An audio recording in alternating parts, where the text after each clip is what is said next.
Friends, good evening, and thank you for joining us on another edition, a live edition of Soccer Talk, live at night. I'm Alex Parra. It's great to have all of you with us, and I know you're just starting to join us. We're live on Deportes Nation social media, Deportes Nation X, Deportes Nation Facebook, and Deportes Nation YouTube channel. A lot to talk about, and as we go into our 25th consecutive day, I might add, of coverage of the World Cup here on Soccer Talk. What a night, what a day, what pain again for many of us that follow the Mexican national team. Los Llamerito, almost there. And I know we'll talk about the history of how Mexico cannot get maybe to that next level. In Azteca, Mexico losing today 3-2, or England winning 3-2. There's different ways to look at that, but certainly a lot to talk about. We want to hear from you. If you have questions or comments, how do you feel? I like that question, right? Something really maybe emotional has happened, and you get the microphone in front of you. How do you feel? We all feel about this in many ways, whether it's good or bad. There is that feeling. I had prepared our little friend here, the official ball of the 86 World Cup, the Azteca Mexico ball. By the way, in that tournament, Argentina winning, West Germany second place, France and Belgium third and fourth. And a huge night at Azteca Stadium, potentially, or not potentially, in my opinion, the most important team, the most important game in, I believe, in Mexico national team history. So do others agree with me? We will definitely see. So a lot to talk about. Thank you for joining us. Let's get to the gentleman that knows certainly better than I do. We start way over there with Professor Victor Araiza when he wears the glasses. Professor, good evening. How are you? I'm all right. I think certainly after this game, you got to put it into perspective. Mexico tried to do what they could, but we knew England was an elite team, and I think ultimately it was going to be a hard game to win. You got guys like Harry Kane and Jude Bellingham. That makes it almost not impossible, but obviously gives England the edge. And I think it hurts to say, but I think England, the better team, won, and it certainly exposes everything that and we can go into depth of everything Mexico lacks. But it was a reality check, and England goes through. England goes through. Victor, it's always great to have you with us. Thank you. You bring in a lot of historical context, certainly, we try. and expert analysis. And then we got to have someone else to fill time. So that's why we have Enrique Vasquez with us. Don Enrique Vasquez, how are you, sir? And, well, first of all, good evening. How's your night going? No, good evening. Good evening. I'm here for the aesthetics, not so much my face, but I'm painting the set green. I'm painting the set green today in honor of this Mexican run that they had in the World Cup, which, did they overachieve? Did their prowess in the opening stage, group stage, just make us, overestimate maybe what this team was capable of? And then with the matchup tonight, is this the equivalent of the Dodgers taking on the Marlins as far as the payroll? They pay the roster on the English side quite a bit of money for a reason, and they have quality players, and you could see it. Obviously, you mentioned Bellingham and Kane in the end, who ended up with the scores. But let's not forget about Pickford in goal. I mean, if not for him, if not for his hands of God, Raul has two goals, two very makeable goals that maybe I don't know how many other keepers in this tournament are able to keep out of the net. Yeah. If not for that, right now we're celebrating and we're thinking we're going to Miami, and Mexico all of a sudden continues their march on what has been a magical World Cup for them. Javier Aguirre, to me, Victor, Alex, squeezed every ounce of football that these guys had. I mean, they left it all on the field. It just wasn't meant to be. In a game at this level, you have to be perfect. Mexico wasn't. A couple of mistakes, and England made them pay for it. Is it underachieving, Enrique? Is it that the level isn't there? There's so many ways to describe the evening. Was the pressure of the moment too much for these players? Will we ever get there? The same thing on a day potentially of upsets, but not really. And we'll talk about Brazil and Norway a little bit later. But what's the magic mix here, Enrique? Because now the reality is they didn't win Mexico. The reality is that for 4 more years, the hex is still on. Or is this the pinnacle? Do we have to give it that context? Not to be fatalistic, not to be dwelling always on being mediocre, but this is where Mexican soccer is, and accept it. No, but I think there's nothing mediocre about this team, about this run. I mean, they did an exceptional job. It just at this level, you have to almost play a perfect game. If man for man, you don't have the best squad, and clearly you can see. I mean, Bellingham, he ran his butt off. He was gassed. And so was the English team. Sure. You could tell at the end of the first half, they were barely chasing balls around. Not because they didn't want to. It's just they just couldn't. They just couldn't. Now they made their chances count in the end, and that was the difference. And again, in the goal, they had a superhuman under the 3 posts. Yeah, Pickford. So that's the case. To me, that's just it. Now Mexico, they could. You almost had to play a perfect game and not make mistakes, and that wasn't the case, and that was the difference. And against this quality of team, Victor, that was the difference. Yeah, to me, when you put it the right way, they had to play a perfect game. But when you have to play a perfect game, you don't got enough. You're hanging on a prayer, right? And when you look at the Mexico squad, there's only 2 players that played in the top division in England. There's players sprinkled around amongst other places in Europe, but the majority of this roster is based in Mexico. I think they relied too much on the home field advantage. And that's what he kind of evened the odds a little bit. We knew England had an elite squad because of the likes of a Harry Kane and a Jude Bellingham. But ultimately, I mean, it wasn't enough. And I think, it is a reality check. Unfortunately, we talked about this. So all the things that were going to get criticized, we're going to get criticized. The lack of promotion relegation in Liga MX, the lack of promoting Mexican talent in Liga MX. We talk about some of the young players on this squad. Other than Gilberto Mora, some of the younger guys in the squad came from MLS. Obed Vargas, Brian Gutierrez. And, all these things, it's like saying the chickens come home to roost. I think we all hope Mexico could make it happen with the mystic nature of the Azteca, but I mean, these are elite athletes, and they showed it tonight. All this talk about altitude, it wasn't enough, and a man down. For a man down, and for much as we talk Mexico breaking the curse of the fifth game. Yeah. I mean, the fact is, the real fifth game, if you will, was the quarterfinals, and Mexico didn't have enough to get to it, and they didn't deserve to get to it, to be honest. And I think for us, I think it hurts because we have a tie to Mexico, but it's not unfair. We were hoping maybe for we call it hazaña, right? It's just a magical result, and it didn't happen. It almost happened. They were close. They pretty much had as much of a chance as they could, but ultimately, better team won. It hurts to say it, but they did. And it's one thing to not have the personnel to maybe have a moment and be able to score those opportunities when they didn't, but also tactically. I mean, being a man down, England just settled back. There was no panic really. Mexico was able to generate a couple of shots, but they weren't necessarily mistakes or England panicking in the back line.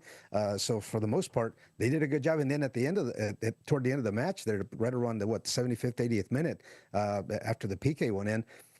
It was just Mexico crosses. They weren't going to get to anywhere. With Pickford having the match that he was having, and then the height advantage that for the most part you have inside the 18, it just really wasn't a threat until a couple of situations again. But for the most part, England being a man down really wasn't a cause for them to give up give away the game at the end. And that has to be a moment, Enrique, where Mexico tries something different, because they had at least. By my count, including at a time, at least 20 minutes, 25 minutes where they were a man up, and they were rinsing and repeating the same movement from left to right, the same low quality crosses that we really, yes, Pickford was playing well, but And it's easier said than done, and it's easier to criticize. There was no change to approaching that moment in any way. Say, look, we've tried this now for 13, 14 minutes. Let's do something different. What? Let's break. Let's have them come out of that low block. Let's have them get. You know. And the thing is, Aguirre, the knock on him is too defensive. It hasn't gotten done at World Cups, and I'll tell you, I was rooting for him. I was hoping he could do something different and make it happen. But I gotta say it, same old Aguirre. Didn't make changes. Guys like Alexis Vega, Armando Gonzalez Hormiga, the Chivas goal scorer on the bench, and they don't even see the field. And look, it's easy to criticize because they didn't, it didn't happen, and he opted for other options like Memote, right? But I think that's what's going to get criticized. The fact that Aguirre, again, it's a third World Cup. He's in charge. Didn't get it done. And we'll see where Mexico goes from here. Is Rafa Marquez really going to get to lead the charge? Promoted, or where's Mexico going to be in 4 years? But for now, I mean, but I think they had a puncher's chances against England. All right, but I know it's early, and forgive me for interrupting you, Victor. It's early, less than an hour and a half after the victory. And by the way, thanks to all of you that are joining us. We are live. Enrique Vasquez, Victor Araiza, I'm Alex Parra. My question, I guess, Enrique, my point is this the best there is, period? We can analyze it. We can talk about, letting Jude Bellingham score 2 goals within 2 minutes, a minute 38 to be exact. That lapse right there, that might have been everything. Yes, you concede one, but then you pick it up again. Whether it's mental, whether it's emotional, whether it's payroll, Enrique, the reality is Mexico did not win and have not won at this level to get to the Elite Eight, if you will. It just has never happened. And I don't believe in the destiny that it will never happen. But the reality is now we have to wait another 4 years, and we're running out of 4 years, certainly in our lifetime. But the thing is this. I mean, when is it going to show up that Mexico has this opportunity at Azteca, at home, playing? Probably never again. Probably never again. Yeah, for everything to line up like you did coming up to this match, I can't imagine that's going to happen again. Not having conceded a goal at home, playing with that energy, even going down like they did, and fighting back. Because I mean, that's probably what. Just looking at this as a fan is like, man, at least I'm proud that the guys didn't just crumble from that 2-0. I sent you guys a text. They're going to Canada this thing now, it looks like, and it's going to be a stomp, and it's going to be embarrassing. But wasn't. They're not as bad as Canada. No, they certainly. I mean, as quickly as things turned against Mexico in that minute 38, I thought, man, this is going to just completely fall apart, and it wasn't the case. So credit to the guys to come back, push it, and then have a chance at the very end. I mean, if that last clear. By the defender by England, if that squeaks into the post and it's 3-3 and we go to overtime, and now what happens? Now they can maybe pull it off, and then who knows? A different story altogether. But the effort that the guys put in, at least we could recognize that they were short, that they had a couple of mistakes. I mean that's going to happen. But credit again to England as well for taking advantage of those opportunities and putting them in the back of the net. Now let's go back, if you want. I don't know if you want to touch on it now. The red card, the direct red card. To me, now is England going to come back in the middle of the week in the next couple of days, and petition or have whoever send an email to somebody Infantino and say, hey, this red card, let's look at it again. Because to me, initially, he slides the ball. The leg is on top of the ball. And I mean, what's the leg going to do? There was no intention to come in cleats up to kick anybody. The leg is on top of the ball. It rolls off, and that's when the Mexican player comes in and he takes the cleats. Yes, but was it intentional? Was that really a red card? Is that going to be rescinded now or suspended, whatever the term is, for next week against Norway? Yeah, look. Well, unless King Charles is going to call Infantino. Maybe. So, look, we'll get to that shortly. I promise you we'll talk about Flo Balogun and the red card and the news that also broke today. But let's maybe finish for now the Mexico talk. So you're not disappointed, Enrique. This is kind of, if they had won, they would be overachieving. That's my point I'm trying to make. Yeah. No, we're not disappointed. We expect this. And we're resigned to this in another 4 years. I feel disappointed, but not because they should have won, because I'm a masochist. I guess I'm used to this. I'm used to the buildup, and then the disappointment. So I'm not going to cry too much about it because I kind of expected it. And like Victor said, but I was hoping that this magic potion would somehow change things. Magic doesn't change things. Hard work. I mean, it was a Cinderella story. It was a Cinderella story. It's midnight. It was 4 a.m. in England, and the dream is over. I mean, we just woke up, and it was a magical moment that Mexico couldn't pounce on, and push through to take them to the next round. And that's all it really was at this moment. Because I mean, you can, as Victor said, I mean, the roster-wise development of players is still not happening. There's too many politics in Mexican soccer to really have the best talent ready at peak level every 4 years. It just hasn't happened. This was the moment, and now it's gone by the wayside because, again, it's not going to line up again that you're playing at Azteca with everything to win against England at home with a crowd on your back. And Mexico missed the boat. They missed the opportunity. So do millions of Mexican fans, Victor, accept this, digest this, and just... what's the saying in Spanish, Enrique? You were talking about this off the air. Jugaron como nunca y perdieron como siempre. They played like never and lost like always. A loose translation. Victor, run with that one because that explains it perfectly. That's the reality of Mexican football, Mexican soccer. It's the truth. It couldn't be put any better than that. I think. I think we were playing with house money, right? I think we were hoping that Mexico would find a way to use the mystic nature of the Azteca, find a way through. Because again, I think it is a sad reality. The way Mexican football is now, there's a lack of promotion relegation. There's a lack of competitive teams. There's a lack of development for the Mexican player. And this national team, much like with the U.S. I mean, I'm not saying everything's all completely bad, right? But I mean, we talked about it. Landon Donovan's talked about where the youth system is, and if the U.S. make it far, is that going to completely erase that criticism? I think it's the same in Mexico. So where does it go from here? Because are the powers that be going to change things for the better? I think people were hoping that because, and again, the fact that Mexico was co-host of a World Cup, that could help you get further in the tournament because of the home field advantage. Now we'll see. And we'll see if Rafa Marquez gets the job, and we'll see if some of these players continue. But ultimately, Mexico, they didn't have enough. A lot of these players are based in the domestic league because they aren't either wanted in Europe or they just have a bigger buyer domestically, right? And the financial side of it kind of influences their careers. We talked about the fact that MLS is almost taking up the part of Mexican development as opposed to the Mexican League. I mean, we talked about even here. We talk about Matthew Araña with with the Houston Dynamo. We have another player, Sebastián Rodriguez, and they're getting playing time in Mexico. They were developed here in Houston, and we can go into depth or not into that. But I mean, where is development in Mexico if they need to get players on loan from MLS or buy players from MLS to get some playing time in Mexico? The benefit to the foreign player. I mean, Julián Quiñones, he did good. He tied Chicharito and Luis Hernandez for most goals in the World Cup, but he was a player that was afforded playing opportunity in Mexico over Mexican players.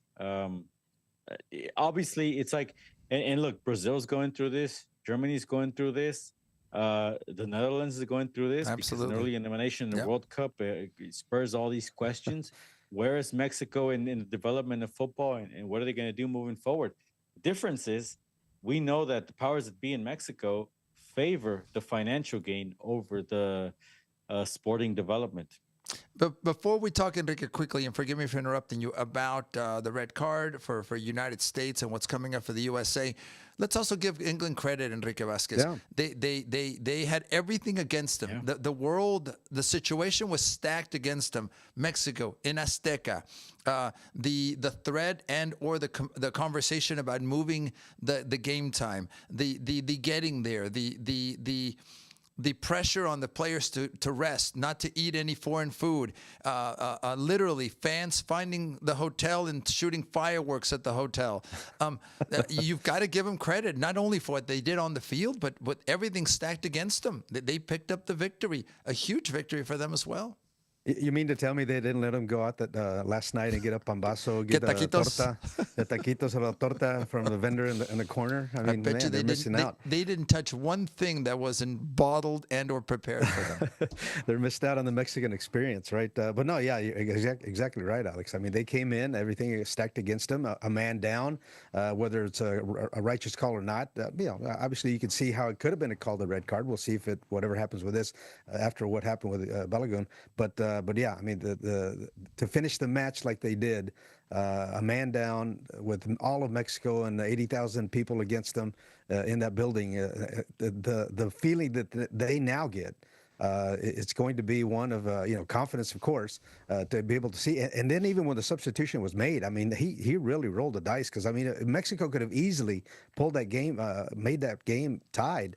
Now you go to extra time and maybe PKs, and you have your best player, Kane, on the bench. That decision took some, at that moment to be able to pull that guy. Of course, you have to, defend in that situation, but it could have easily gone extra time. And now what are we talking about with England, with one of the top goal scorers down on the bench? So they rolled the dice and they saw it all the way through, and got to give them credit for that. Victor, quickly talking about England, credit to them. They found a way to win regardless of the mystic nature of Azteca Stadium. Yeah, we talked about it. They were on paper, the superior team. And I think the one thing that favored Mexico was being at home and having that stretch of undefeated victories and obviously the clean sheets. But I mean, we also talked about how underachieving Ecuador was, South Korea as well, and how this was going to be the one true test for Mexico, and it was. And again, we can talk about the what ifs or what happened, but I think, ultimately, I think Mexico saw the level that they're at against a team like England, and we'll see where England goes too, right? But I think Mexico, they lacked a little bit of difference making on their roster. Raúl Jiménez isn't the Raúl Jiménez of the past. Julián Quiñones is just one player. And past that, again, we can talk about if Alexis Vega should have seen the field. If Piojo Alvarado was maybe given too much time. I mean, he tried, but ultimately maybe he just didn't have the legs.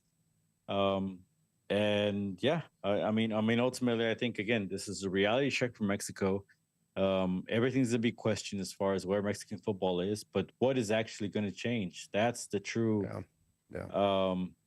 decisive factor here going forward. If Mexico is going to invest in youth development, if Mexico is going to change some of the rules for Liga MX, if Mexico is going to make this a league that's going to develop players that compete for the national team, and then maybe in 4 years we can talk about them being closer to winning a World Cup. But other than that, I mean, everything might stay the same.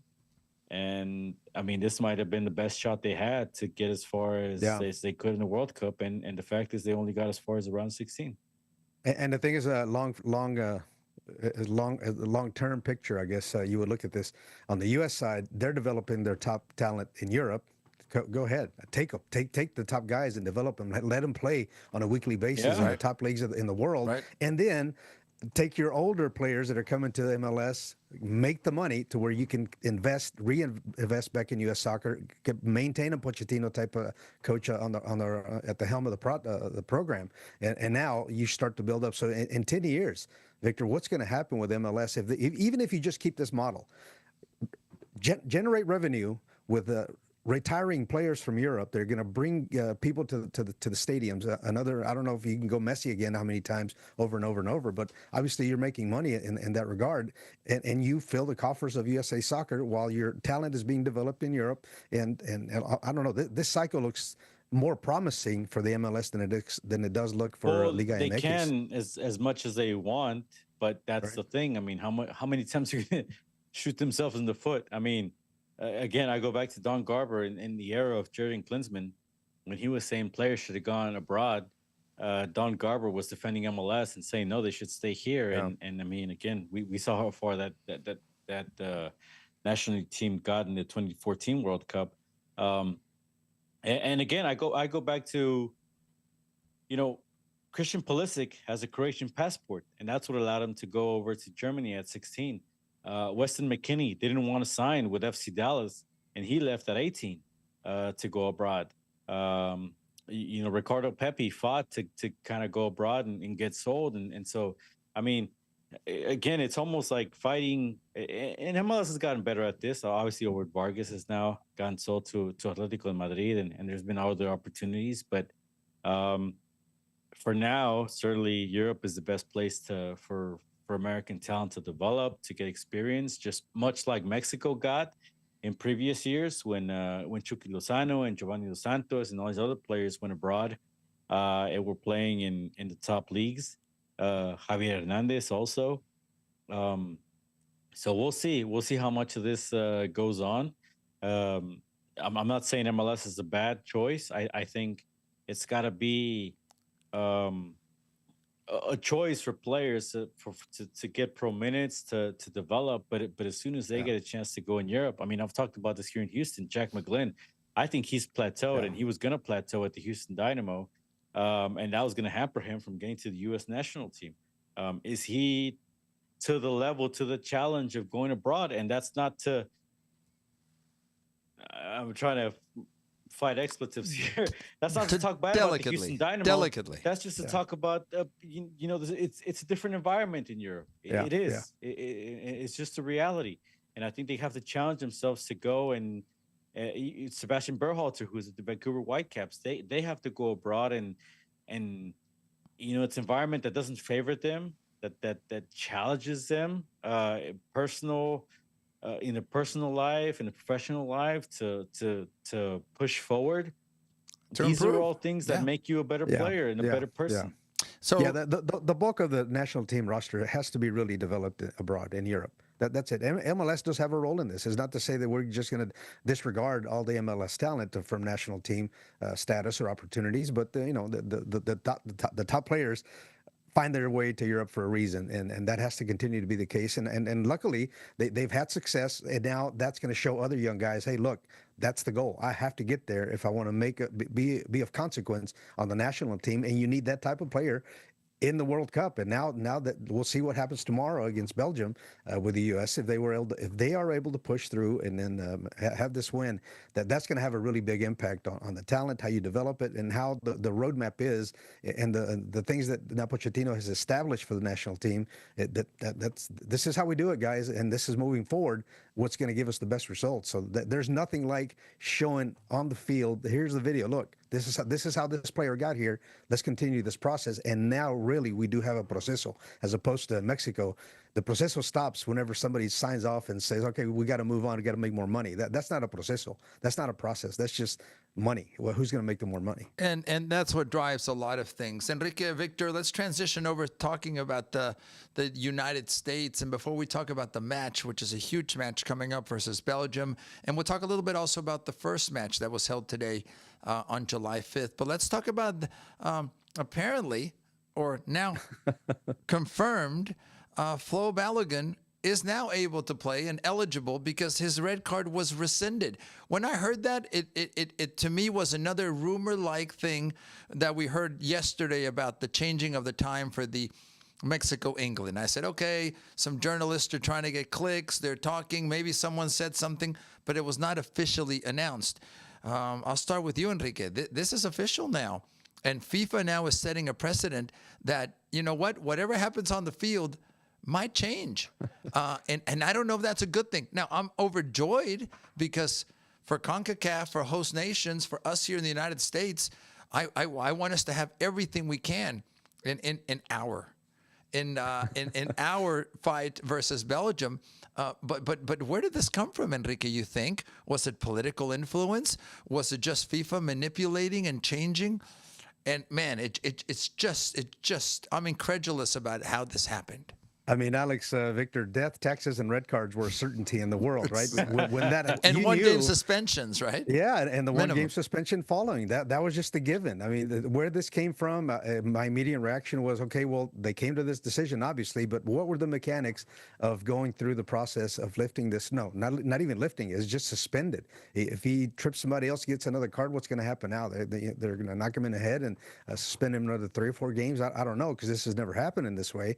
But yeah, I mean, I'd like to know who was on the committee. Was there really a committee, number one?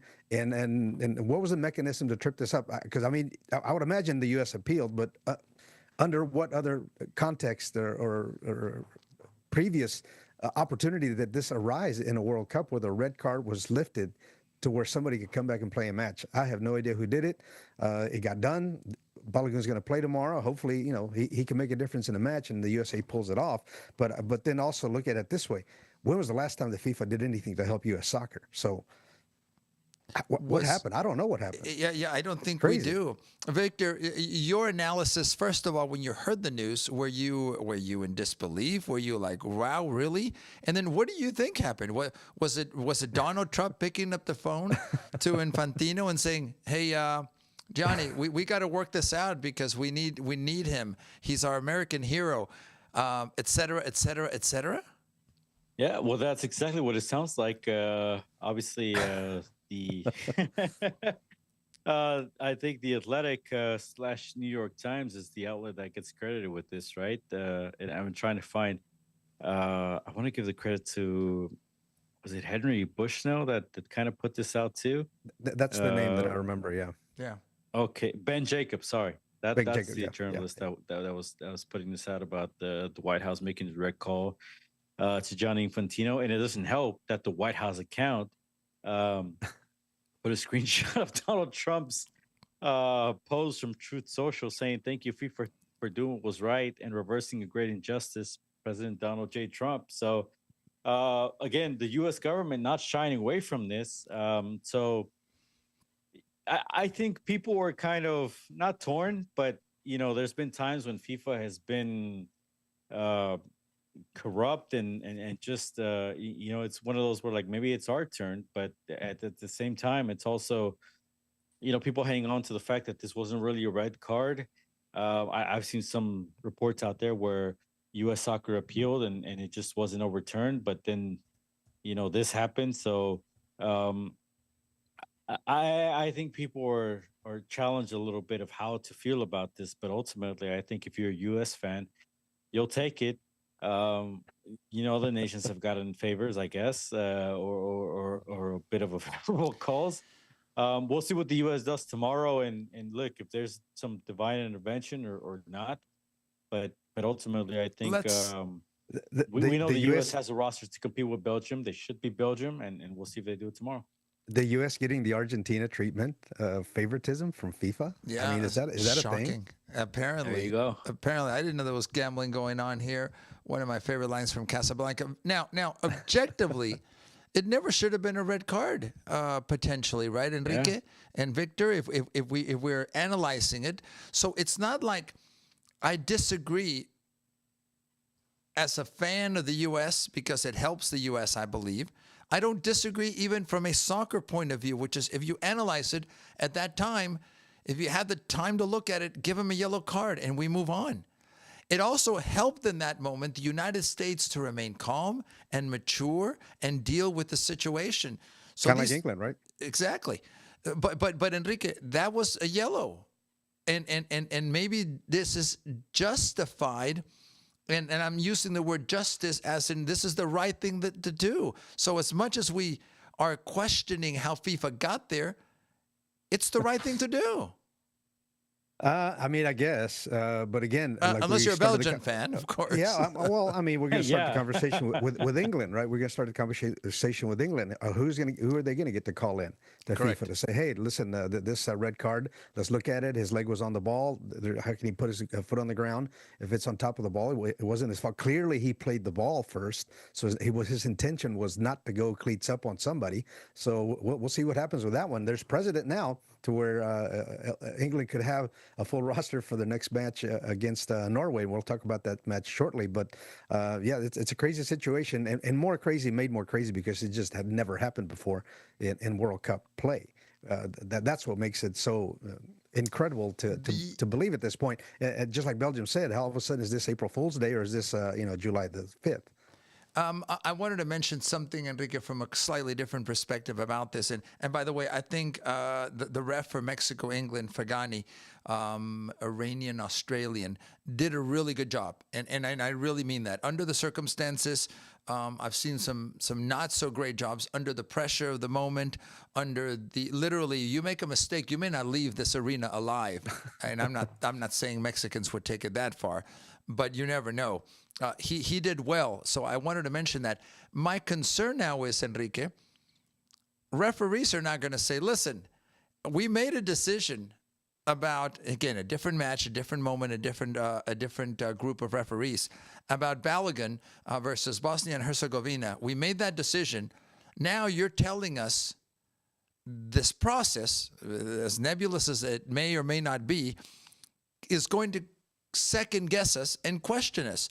Aren't you cutting off, what's the expression in English? Cutting off our legs, yeah. Cutting off the legs of the referees' decision-making ability, credibility, to say, well, we made a decision, but someone somewhere can still change it. I mean, the repercussion, the rules are, the red should minimum be a one-game suspension. Or, and Enrique, I'm going to give him full credit for this, Victor, or we change the rule, red cards, and you're just done for that game. And forget this game suspension. You know, unless you beat somebody up or it's something extreme. Yeah, this was in the course of play. He's out for that game, but make him eligible for the next match. A couple of things I threw at you, Victor. The referee's credibility, and do we just amend the rule? Do we keep evolving? Yeah, it's a tough answer, certainly because, and certainly because it involves a U.S. team. Yeah.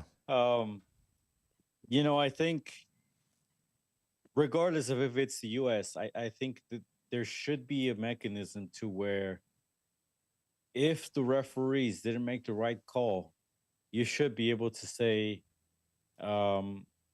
just like VAR, hey, the referees made the wrong call and this suspension shouldn't be upheld. Right? I think that should go for any team. I don't know if the mechanism or the committee exists for these things to happen. And certainly if they're not breaking the rules for the tournament, then I can understand where people say, hey, it's not written the rules, so even though you want to overturn it, it shouldn't be upheld. Now, but I'm going to interrupt you, and I apologize, I'm being very rude, but how far does this now technology review take? Do you take it so far as to say the red card should be rescinded, and by the way, then also should that last goal, because they got it wrong, so let's replay the last 15 minutes? Does technology now negate the I don't even think outcome it's so much of a game? Technology. I just think it's reviewing a game, right? Going back after a game and you're reviewing and you're seeing, hey, you got it wrong here. This should be overturned. This was a big call, right? But the other side of that is, like you said, how much do you back your refs? How much do you say, all right, we're going to uphold this, but maybe you go to the referees and say, hey, listen, next time around that shouldn't be called or something. It is a tricky situation for FIFA, and it doesn't look as good when certainly the White House, the U.S. government account, tweets out that they basically made it happen, right? I mean that's kind of the vibe they're giving. So I mean, it's just that's what makes this all so controversial. And if you're Belgium, you could see how they feel cheated out of this. But ultimately, there has to be a process for these kinds of situations. If you're going to have an appeals process or not, and kind of stick to that. And I'm actually going to make an additional point on my idea or concept of not extending the red cards to another game suspension, Alex. You talk about you're cutting the legs for the officials. To me, you're giving officials, especially in the knockout stage, for the team that wins and suffers a red card, too much power over the tournament, because that it so greatly impacts a team. on something that goes incidental or accidental at some points, or just maybe the referee saw it incorrectly, as I guess was the case for Balogun in this game, where I think everybody would have been, well, everybody on the U.S. side anyway, the majority of people who saw the play would have said, okay, yellow card, it's understandable. He jumped up in the air. He had to land somewhere. It just so happened that he landed on this guy's heel. So again, to me, it was just too much power on officials to give a red card. Now you miss the next match. Now, if it merits that, now let's put a committee together. Now let's look at the whatever happened on any given play, and just have that available. There is a possibility of a suspension being awarded for a completely malicious action that merits a game suspension, because you're just impacting so much a tournament by just an accidental contact. Game suspension is automatic. I think that's too much. In contrary to what you were saying, I think that gives way too much power to officials, especially in this knockout stage of a tournament. Enrique, I think the danger of negating the minimum 1 game suspension is that then the red cards don't carry as much value as they used to. But like I said, if you have a committee that looks it over, now he went cleats up with the full intention of breaking this guy's leg. Yeah, let's suspend him 2 matches even, for that matter. I don't know. No, and that but can still happen. do it. You can still suspend him. That's what I'm saying. Yeah, obviously, if it rises to that level of intentional harm, of an open fist throwing a punch, that has to be looked at. But my bigger concern, Enrique, is just, again, that you're now, for lack of a better term, I want to make sure I'm delicate when I say this, the referees lose credibility. They have to decide. You cannot be 24 hours late. No, you cannot even be an hour after the final whistle saying, you know what, we're gonna amend things and change things, because you're going down a slippery slope. Is that what they call it?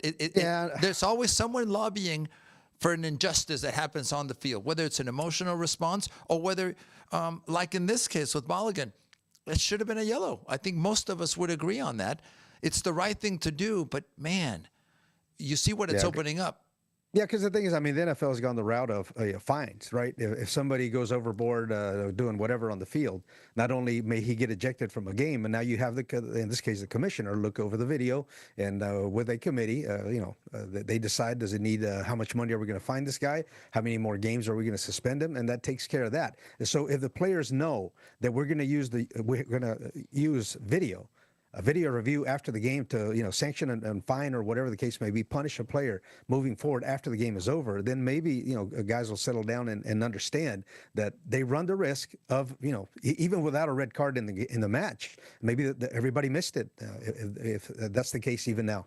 So again, if we're going to start suspending red cards, I think we may be able to just flip it the other way around and say, okay, let's just go 1 game only, and then have the committee look at it and see, does he deserve to go 1 more match in suspension? For once, I kind of agree with Enrique Vasquez. That's not unreasonable, especially in these circumstances. But Enrique, I think, like with rules, like with VAR, like with so many things, the game continues to evolve. And I think we, the media, the soccer culture, need to be open to that evolution and that change. And I think in this case with Balogun, I go back to it, Enrique, I think it's justified. I think you can get behind it.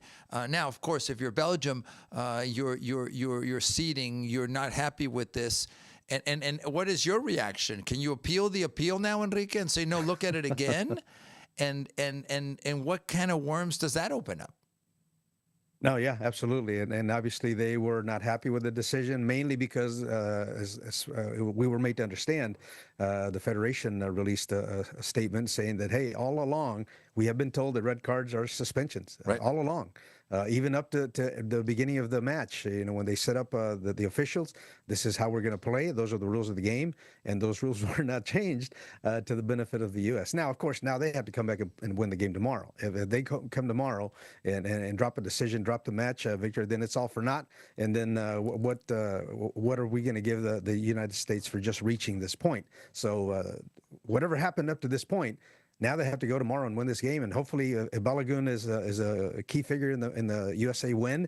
Obviously, the topic is going to be top of mind, and maybe we will have some modification to the system, to the rules, or how we're going to handle this moving forward, because there will be more red cards as we move along in this tournament, and everybody's going to have the opportunity to appeal it. Yes. Yeah, and that's what's tough about the U.S. now, that they're probably going to get seen like they're favored. We'll see what this turns into. Certainly, if Balogun scores tomorrow against Belgium, that's going to be questioned. Yeah.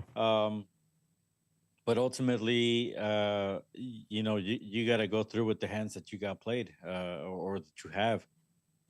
So the U.S. has to kind of block this out, and go forward, win against Belgium, and move on. And we've talked about the possibility of CONCACAF nations going through. Canada's out, Mexico's out. U.S. is pretty much the only one that's left. And even if they get questioned, I mean, the fact is, they gotta push forward and do what they can do for their hopes, because we talked about it also. The fact of being a host nation, this may be as far as they ever go in our lifetime, if we don't ever see another U.S. World Cup again. So they got to make use of it. They got to beat Belgium. Belgium hasn't been particularly impressive. I'm sure they'll use whatever excuse they can as far as if they don't advance. But the U.S. has to go through and see how far as they can go. Before we talk about tomorrow's match, a huge one, let's wrap up today's coverage. Of course, we've focused heavily on England and Mexico and Azteca, but Norway, to many, surprising. Enrique Vasquez, Brazil 2-1. Brazil's disappointment now continues, as Victor mentioned earlier. They've got to make a study and analysis. There's going to be an entire investigation, I'm sure, about what worked and what didn't work. But Norway and Holland, what a machine, Enrique. It seems that whenever he wants to score almost at will, it happens.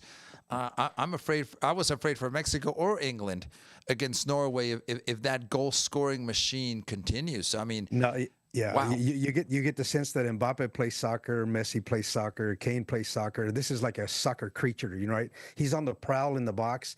I don't think he even ran more than 5 yards on either one of the goals, right? He was standing there on the header, beat the defender by 2 steps, hammers the ball into the net, and then the other one, the ball is at his feet. And to generate that type of power pace in such a reduced area, I mean, who does it? 6'5". That dude is 6'5", Alex. He plays like a Messi. He plays like an Mbappe with the skills. That dude is just like I said, just a soccer creature. He's not a human. Zlatan Ibrahimovic was very similar in that sense of just knowing when and how. And you're right, a man that large having the dexterity, flexibility of a Messi, and they're just people that know how to put the ball in the back of the net. And he is one of them. But Victor, congratulations to Norway. Is this shocking to Brazil?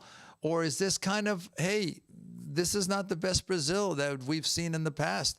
Not a dominant team that could come back. And, a PK laid by Neymar, maybe his last go-around. Yeah, he's retired already. Oh, is it official? Already said he's retired, yeah. Okay, so there's that news. A swan song for him. Just Brazil didn't have it today, but Norway did. I think Norway won versus Brazil lost, if that makes sense. Norway did win, and obviously Holland was a big part of that. And I think, and I mentioned to you guys, you need game changers in a World Cup campaign, and Erling Haaland is as good as they come. And for anybody that thought Manchester City was, a kind of a byproduct of what Erling Haaland was, no. Erling Haaland is as much as responsible for Manchester City's success as anybody else. It also has to do with Brazil not being as good as anybody or as they've been. Because, again, if you want to go by the philosophy of what's Haaland plus 10, well, Brazil has some different makers, right? Vinicius Jr., obviously Neymar, for whatever you want to call him, if you want to call him a has-been or whatever. I didn't say that. No, but Alisson in goal. I mean, they have guys that can be difference makers. They just, as a team, they just couldn't put it together, right? And I think much has been made of Brazil, of what they are. If they're a bunch of millionaires now, as opposed to the guys that kind of go back to the roots of Brazil. For the first time ever, they had to go to a foreign coach like Carlo Ancelotti, and apparently that wasn't enough. So they're going to go to the drawing board, just like Germany and the Netherlands, and investigate and see what they can change. and we'll see what they come up with. But I think a lot of it is, it is that passion of what Brazil is. It was telling to me that, and Neymar made the penalty, and they obviously missed the penalty before that that could have kept Brazil in the game. But what was telling to me was that Neymar cried after that defeat, and the rest of the Brazil players were almost like in awe, like they're not used to losing. But it also tells me that Neymar feels that passion of what Brazilian football is, and maybe they're onto something here of what if some of these players in European football are disconnected from what Brazil is, from the Joga Bonito, from the national team. Again, that's their problem to solve, but it's not the same Brazil of even 20 years ago. And then you maybe even go back and think of putting more stock into how special those players were, the Kakas, the Ronaldinhos, the Ronaldos. If they maybe didn't even get enough credit for what they did, looking back forward now into what Brazil can't even get to, right? Which is basically a quarterfinals of a World Cup tournament. Yeah, because it was just a given, right? When you put on the yellow jersey, it was just a given that you were going to be in the semifinals just because of who you were and and where you came from. Roberto Carlos and all those guys from back in the 90s. Yeah, right. Exceptional. How they just it was just a given. Even a goalie like Julio Cesar was underappreciated, and again, we got to see him here in Houston. To me, Japan just didn't have enough to beat them, but they had enough heart and willpower to try to almost make it happen. And for the Norway to have somebody like Erling Haaland, I mean, you almost kind of thought they would do it, but I mean, Brazil also invited them to do it, right? Because again, they had a penalty opportunity, didn't make it, and just let Norway get into the game and. I mean, you can't fault Norway for going through. They were the better team on the day. This is a bigger failure on Brazil, but geez, I mean, you kind of wonder where the Verde Amarela, the 5-time World Cup champions are, and what this means for world football, world soccer. What it means. And Victor, speaking of failure, real quick, Alex, I think there's going to be a meeting after we go off the air. Deportes Nation is going to different directions. We were 0 for 6. We were 0 and 6 on our picks for today, by the way. Enrique, I was just about to bring that up because obviously the so-called experts here, self-proclaimed, by the way, got it wrong. And let's go to the bracket. Yeah, I had Brazil and Mexico going through. So oops on me, and I think on us. None of us predicted the Norway England matchup that we're about to see. Enrique, I'll start with you. How do you see this bracket kind of coming together? And we'll talk shortly here about the lower left-hand corner of the bracket, which will be United States, Belgium, Spain, Portugal. Great matches set up for tomorrow, but I did not have Norway coming through. England now, this sets up to be a really interesting matchup. We already know France, Morocco, but how do you see the Spain-Portugal side, Enrique, and with Balogun back, I think United States with a little bit more energy here as they go into it's going to be in Seattle, correct? Yeah, it's Seattle, and then next week with England and Norway in Miami, correct? After playing 110 minutes today in altitude, how is England going to be able to recover? Going back now to the heat out there in Miami against what's going to be the creature. I'm just going to call him the creature from now on. How he was able to just pull Norway forward.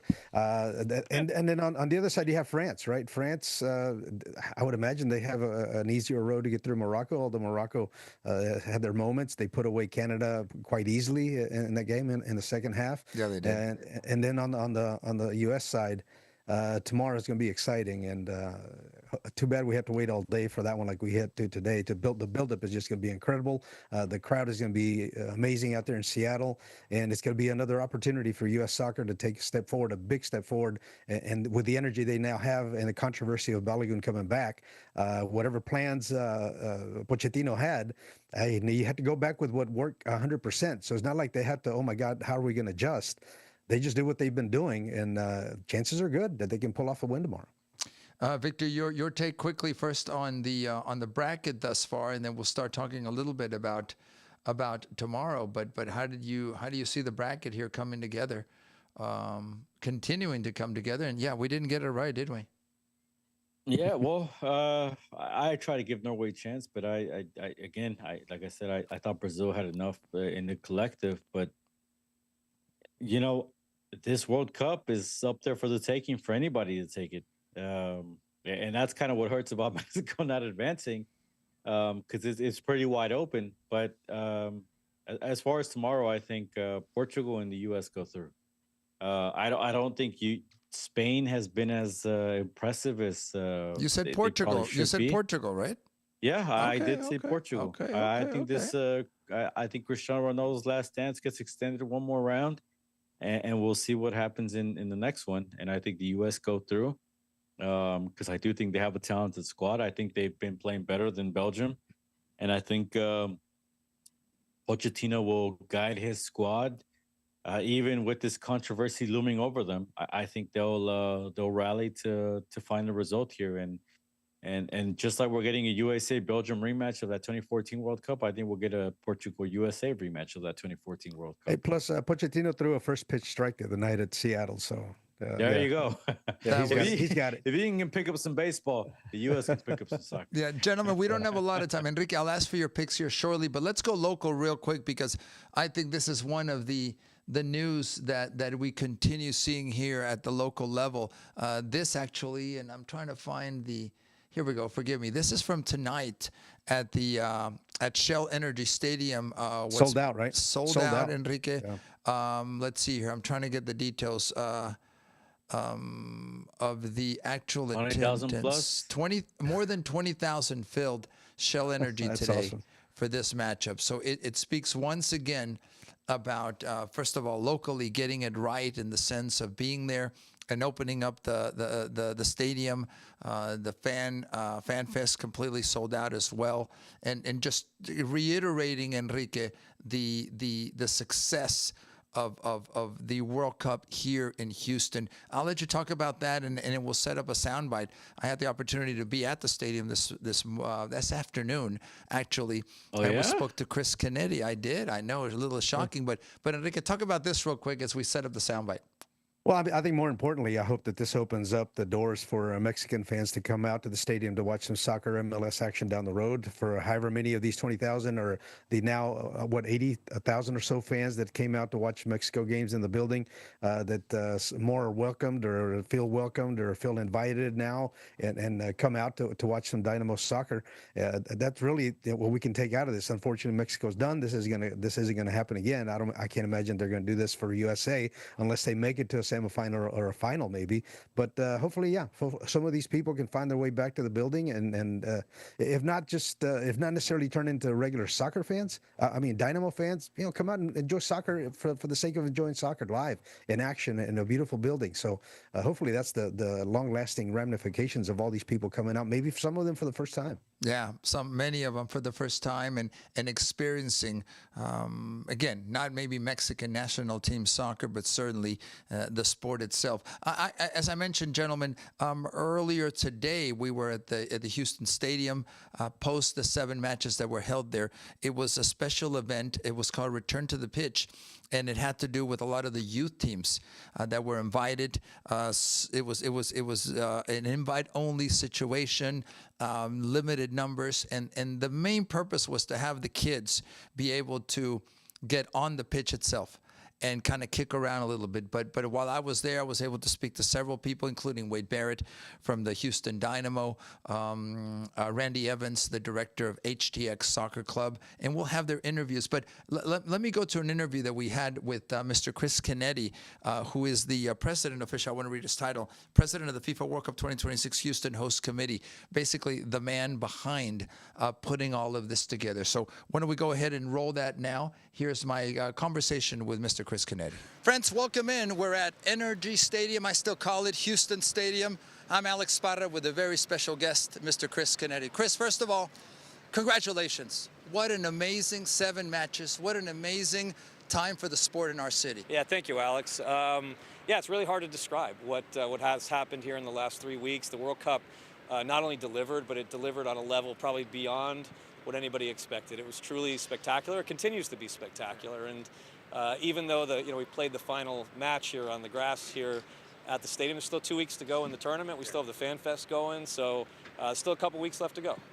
Chris, what did it take to get all this done over years? And you've been leading us in many ways, the soccer community, but you brought us all together. I vividly remember 2 years ago asking, is everyone happy? Are we coming together? Your answer was yes. Yeah. Maybe why I was a little skeptical with my question, but it's been proven. How did this come about? Well, it's hard to answer that question too. I mean, probably the easiest answer is a lot of people. A lot of different stakeholder groups, a lot of great people were involved from all facets of the community, from the city to the county to, police, fire, metro, airports, stadium, so many different people that it required, host committee staff, volunteers, you name it, just so many different people. There'll never be an opportunity to thank all of them because there's just too many who played a vital role in ensuring that this was beyond a success story here in Houston.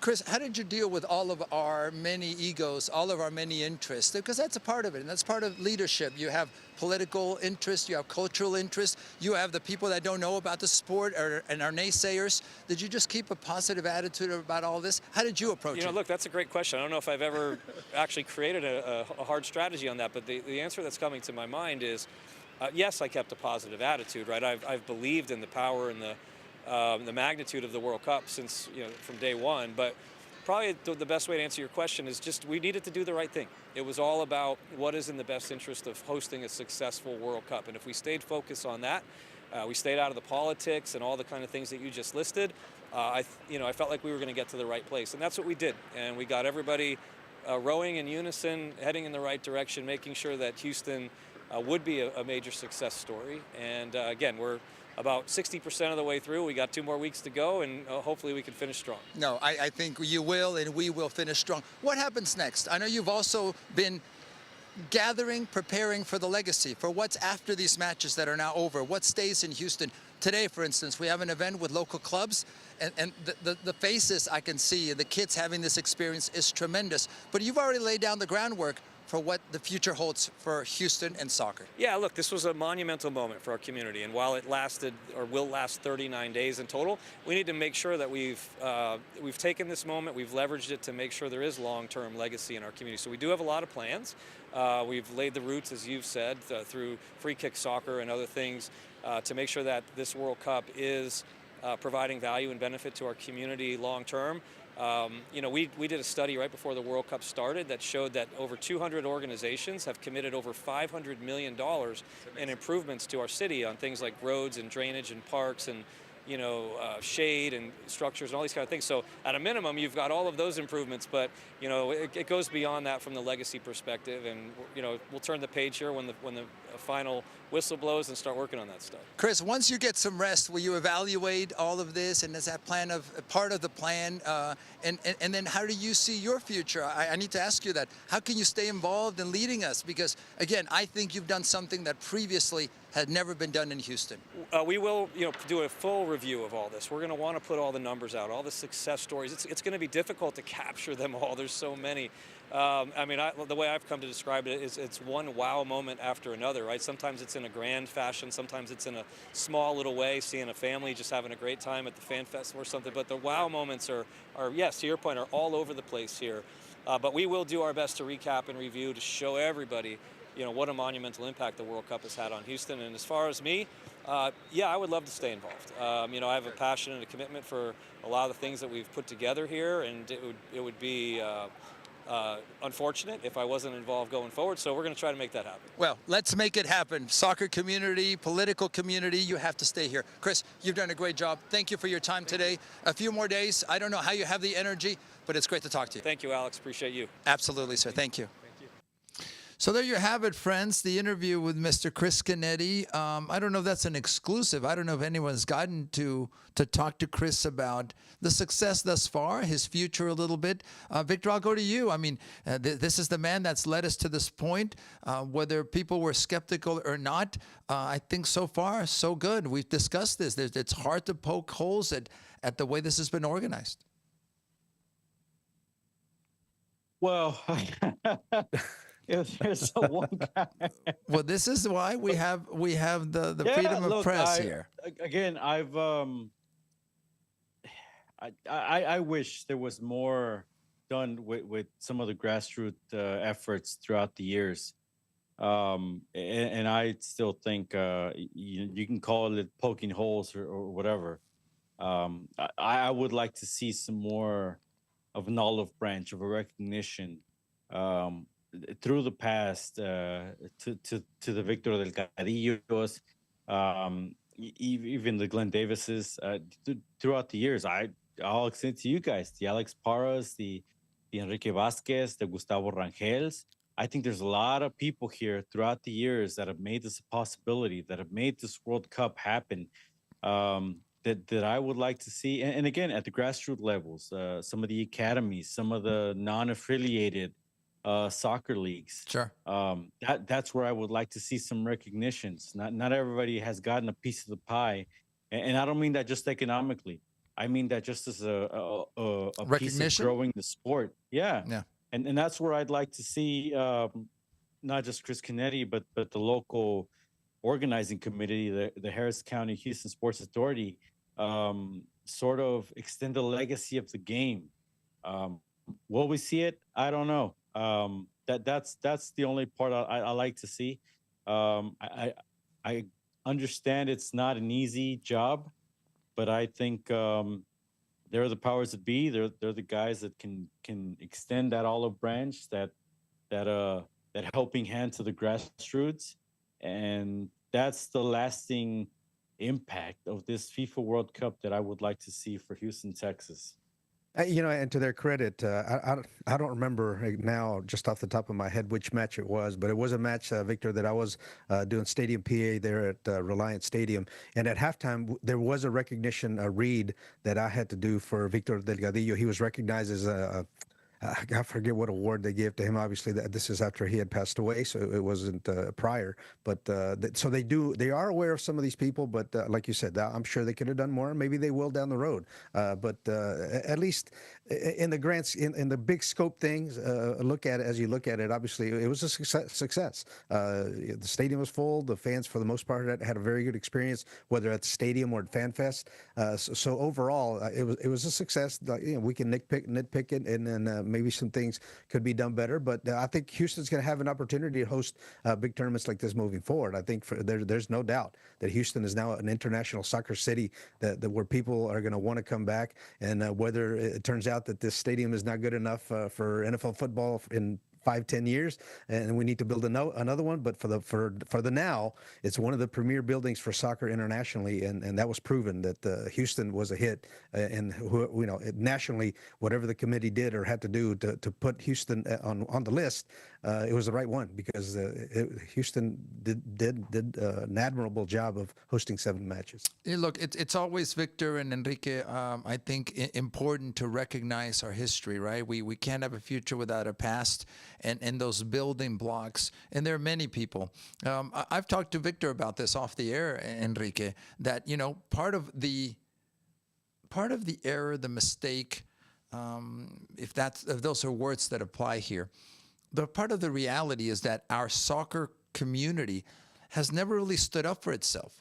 And yes, there's a history there. Yes, there's success. There's people that literally have sacrificed money, time, and energy to try to make the sport succeed in Houston, and maybe they just hit the wrong time, and they'll never be recognized for their altruism. There are coaches that literally gave of themselves, bought uniforms for their kids, traveled with them, that will never be recognized because maybe the culture wasn't conducive to that.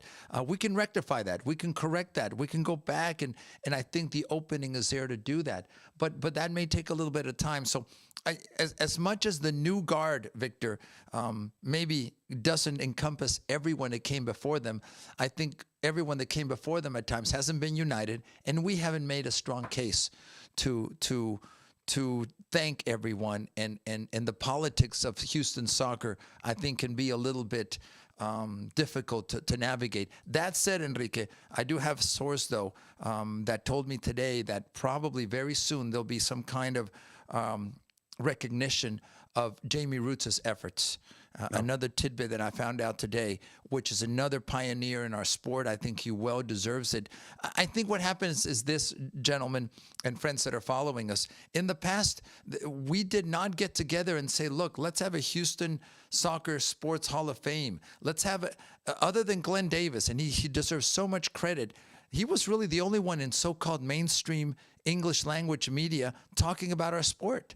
And he can't do it all, and he's just one man, but he's done a lot for us. Yeah. But no one else got behind that. Maybe now the machine, Enrique, and I'll turn to you on this, the system is now recognizing that this is a valid sport in a valid time that needs this recognition. And then we'll let Victor have the last word because he gets grumpy. You mean that Glenn can't go and call every match and be on the radio 24/7, calling games and talking soccer in Houston? Exactly. No, you're right. You're right. He's done a lot. He's done so much for the sport. It's unfortunate now, but maybe not so. You're there. Yeah, you took his Wait, spot, that's unfortunate. I'm right no, here. No, that's what I'm saying. It's unfortunate that he's not directly still working for the team. Because, I mean, he was an excellent voice. Yeah. He was the voice of soccer here in the city of Houston for so long, and really at the national level as well. He was one of the voices that had been there the most consistent. Sure. For over the last 25, 30 years. So certainly we wish him all the best of luck, and he's still around, and he had the experience. He was in the building calling the matches for a radio broadcast. So congratulations to him. I unfortunately didn't have the opportunity to listen to the calls or the broadcast, but he was there, and I'm sure he did a good job on the calls. But yeah, hopefully with the Houston Sports Hall of Fame as well. I hope that they get involved, and now that they've seen the impact that soccer has in this community, that they take up hey, give me some names. Let's recognize some of these people who made all of this possible. The World Cup didn't land in Houston by accident or just because somebody just submitted a bid. The groundwork was laid by some very influential people, very important people who did all the dirty work. So it's time also then that the Houston Sports Hall of Fame goes beyond just the regular normal names because of the impact that they've had. Is a World Cup was played in Houston. That is huge.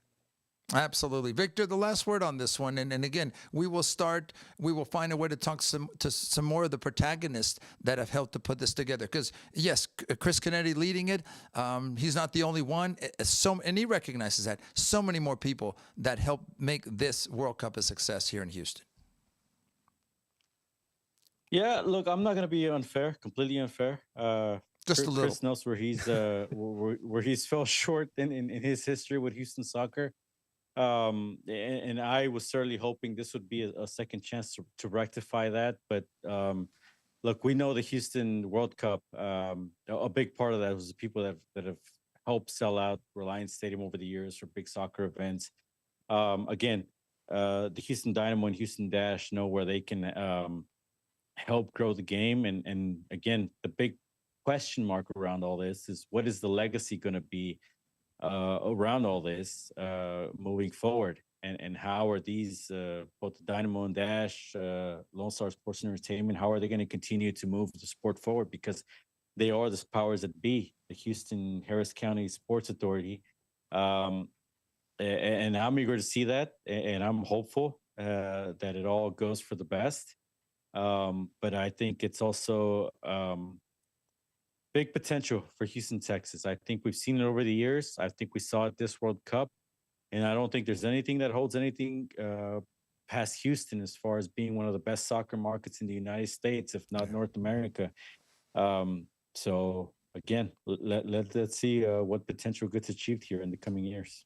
And it's only growing, right, Alex? I mean, you know better than us. Every year there's a brand new batch of 6, 7, 8-year-olds that are going to put on cleats for the first time, and they're going to become soccer playing athletes, and parents and families that are going to get behind the sport. As maybe some other sports are declining in enrollment, soccer is only going to grow, and this is going to help in that regard. So now, how does this build into just more soccer crowds for the Dynamo for whatever events? But this is only going to get bigger. Enrique, it's so interesting you mentioned that, because we're watching footage of the trophy, we're watching footage of the cuisine, of the locations. What I saw today, Enrique, and I talked to Mr. Wade Barrett about this, the seeds of what this becomes, of what the future is, in the eyes of those kids, those 5, 6, 7-year-olds that walked into the stadium and saw it. You will never have an opportunity to do that again with this generation. and what that means to them can change lives. And I get emotional about this because it's so important. It can certainly help to improve our sport, because they are now lifetime fans who will remember. And I was getting thanked. I had nothing to do with it. Thank you for the opportunity to be there. Thank you for this.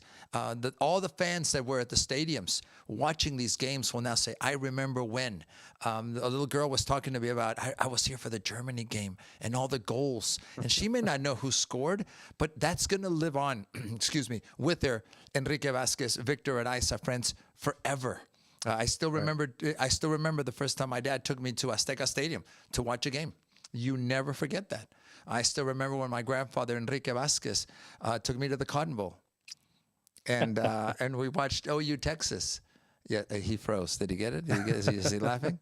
Enrique, when you and I called our first Red River rivalry, half the stadium burnt orange, half the stadium OU red. What's the OU crimson? Crimson. Enrique, that's just that I'll never. Even though we were with the with the snipers. With the snipers, yeah. We'll talk about Spanish broadcast one of these days, and honestly, but those things stay with you. And even today, Enrique, when I was on the pitch at Houston Stadium, NRG, I had that moment where I said, "Wow." Full circle moment. This I never thought this would happen. So I think that's a lot more important than the marketing, and even more important, Enrique, I'm going to say this, and I give full credit to Chris Kennedy and so many other people involved, than the people involved. It's that we are doing this, and the we is a lot of people. And you're right, Victor Araiza, that we need to recognize people, but there are so many people will never be able to, because they did it out of the kindness of their hearts. They were altruistic versus what may happen now. But you know what? I think we can balance both. So, yeah, an important moment, I think, for our sport. Enrique. I was just going to add, you probably stepped on Cristiano Ronaldo's sweat. I mean, you might want to just save those shoes and put them over for the Alex Parra Hall of Fame. I saved it right here. There you go, right there. So. Anyway, gentlemen, we've got to go because we've gone way over. But thank you to both of you. Like always, you're tremendous. Victor, the last word as we wrap up tonight. What are you looking forward to? I imagine the USA match tomorrow versus Belgium. Yeah, absolutely. We'll see what comes of that and what effort they give. Obviously, also up in Dallas, Spain, Portugal, and that's going to be, I believe, the second to last match up there at the Dallas Stadium.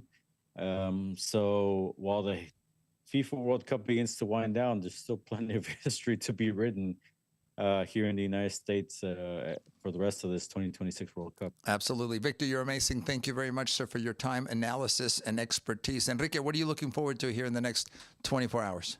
I think I'm going to go with Victor. Portugal is going to pull it off tomorrow. And then to line it up, Portugal taking on the United States. I think they're going to pull it off tomorrow. Beat Belgium.